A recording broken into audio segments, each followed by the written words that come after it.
wheel and the axle. Okay?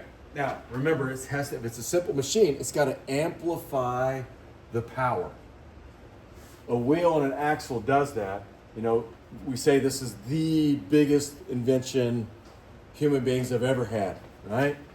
But if you look, a simple machine made of 2 discs or 2 cylinders that have a different radii. Do you know what I mean by radii? Look, see how big around this is? See how big around this is? See how this is so much bigger? So when you turn it, it's going to amplify the force on this, just like a screwdriver. Look at the screwdriver. You notice that this radii is bigger than this one. And so as you turn it, it gives you more power to do it. Now, I asked the other class, why don't they, if that's true, why don't they make a screwdriver with a handle that's like that? Why don't they make a screwdriver with a handle like that? It's harder to turn. Yeah, you couldn't get your hand around it, could you? And you would have to turn it like this, and then it wouldn't be really effective anymore. Yeah, it'd give you more power. But now, think about it. Nowadays, we got old trusty Milwaukee, right? But if you did it by hand in the old days, yeah, that's why. And so this amplifies the whole thing. So amplifies from a larger to a smaller. Yeah, so here's your larger to your smaller. So make sure you get that. So wheel and axle. Wheel and axle.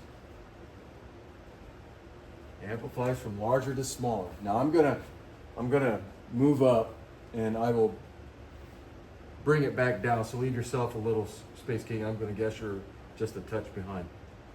Okay? Incline plane. Now check out this road. Does that make it easier to get to the top of that mountain? Yes or no? Yeah. What would be the hardest path to the top of the mountain? Yeah, if you were just straight up, it would take a lot of energy. But think about it. You'd be burning lots of calories, but if you're here, yeah, you can do it. It's an inclined plane, but you see it here in the road, and that's one of the reasons they do it. And, you know, think about it. If you're a car, most cars, if you had the car I did when I first started dating my current wife, it probably wouldn't even make it up this incline. I got stuck at Brown County on a hill, floored. It's going bup, bup, bup, bup, bup, bup, bup, and it wouldn't even move. And so most cars wouldn't be able to climb that. So they do this, and it makes it a little easier. Simple machine, right? So a slanted surface. Now, I mentioned this to you guys yesterday. So why use an inclined plane? Why don't you just get a couple guys, bring it here, and then lift it up? Why wouldn't you do that? Think about it. Why wouldn't you do that? Wouldn't it be really fast just to boom, get 2 guys and up it goes? How many guys you going to need? 2. How many guys you need here? 1. And plus, you think it takes more energy to lift it or to wheel it up? You're going to be lifting it. That's like going on this road straight up, right? So you're just moving an object to a different elevation. Inclined plane. And I've used those a lot. When I built my first house, I had a bunch of those that I could move up and down into the house. It was just made things easier. Okay, here's another simple machine. Wedges and screws. Now, check this out. I've had some pretty bad jobs. Some of the hardest jobs really is shingling up on a steep roof. Man, it will just drain you. But I can't imagine what I'm going to show you. This guy is using wedges, what's called a wedge, and it looks like that. And then it's attached to little metal spikes, or they're called feathers. Okay? And these kind of move in and out, and you can adjust it. But look what he does for a living. I just don't know that, I knew some work, but look at this guy. And just think what he's using, a sledgehammer. Look at that. He's going to break that humongous boulder. And all he has to do is just keep tapping.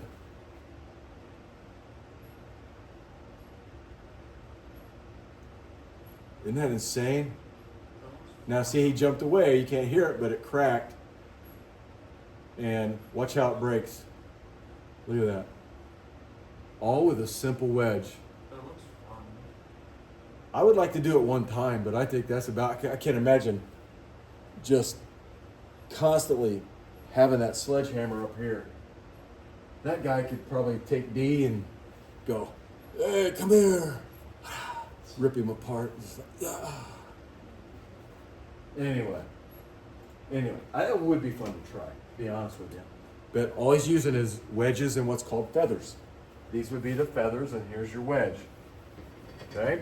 So it's like an inclined plane, but instead of having one surface, you got two.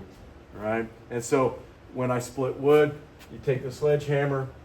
Man, you could take an axe all day long, which is another form of an incline or a wedge, and you just couldn't do it. It'd just be impossible.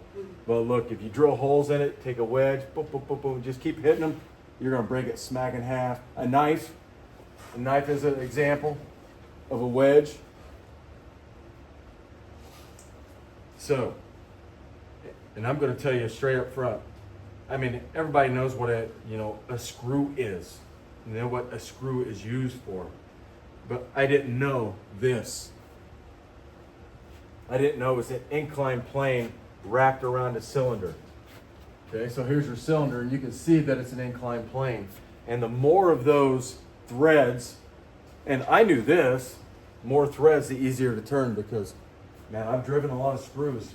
And so I noticed if it's a coarse thread, it takes a little more oomph to get that screw to sink in. But if it's got a lot, it's easier to turn, and it holds really hard. Okay, so more threads, easier to turn. Oh, this must be make it important. It's an inclined plane wrapped around a screw or a cylinder. Okay, almost done. Almost done. Now pulley. In high school, I used to do a lot of the farmers. They would hire high school guys to go and do a lot of. You guys ever do any baling? Hay? That could be tough. Straw weighs about 40 pounds. Not bad.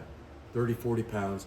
Hay bale can be 62, depending on how wet it is, it could be up to 120. And it gets tiring.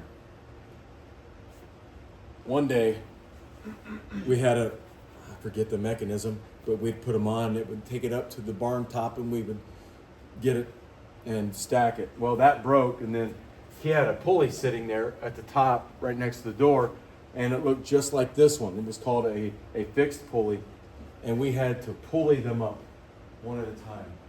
Wow, that was tough. But I wouldn't have wanted to do it any other way. We'd had carried up steps, there was no way. But we all know what a pulley is. It's very much like a wheel and an axle. Rope and a groove on a wheel allows to pull with less force than needed to lift. Generally. Now, if you look at the picture, this is going to be on your test. When you see 4 newtons, that's just the amount of force that it's taken. Force is measured in something called newtons. And you look, if the output force is 4 newtons downward, that means I got to pull at 4 newtons to get that to move up. Does that make sense? So if I say this weighs 400 pounds, what do I got to pull? 400 pounds. I got to pull down at 400. Now I weigh 190. Could I do it?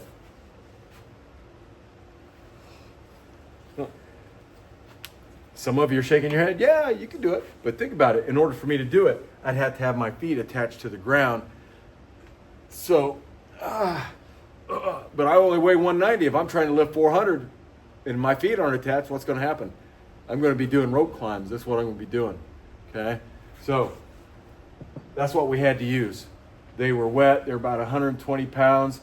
We had 2 guys, and man, it took forever. We were there till 11:30 at night. It was good money. But man, I just wanted to go home and die. The next day, back up, do it again. Back when you could do that kind of stuff. Now that's a fixed pulley. So what that means is your input force is going to be equal to your output, so you can move it up and down. But still, it's a simple machine, and it helps. It helps. It helped us get the job done. Now, a movable pulley. Now this would have been sweet. This would have been sweet. How would you like to do this job? Would you do it? No. Those guys get paid bank, man. They get paid bank. And you'll notice that they're tied off. They're not going anywhere. These things have safety. If one side breaks, the other side will catch it. And there's all kinds of safety. I would like it. I think I would like. Maybe if I retire, I can move to Chicago and be a window washer. But you see these here. You can actually see the mechanism that's right here. But this is called a movable pulley. And if you notice, look what it does. If your output force is 4, simply because it's a movable pulley, it makes it a little easier. And all you have to do is pull it with your input force of 2.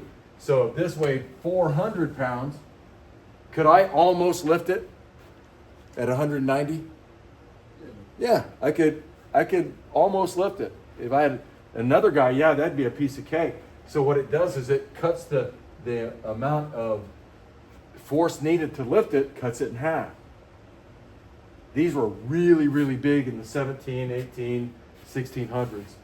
And you still see them somewhere. You see them a lot in, when I was a welder in Chicago, they used cranes with the next pulley system I'm going to show you. And the crane could lift a whole railroad car. It was pretty cool. You all right, Case?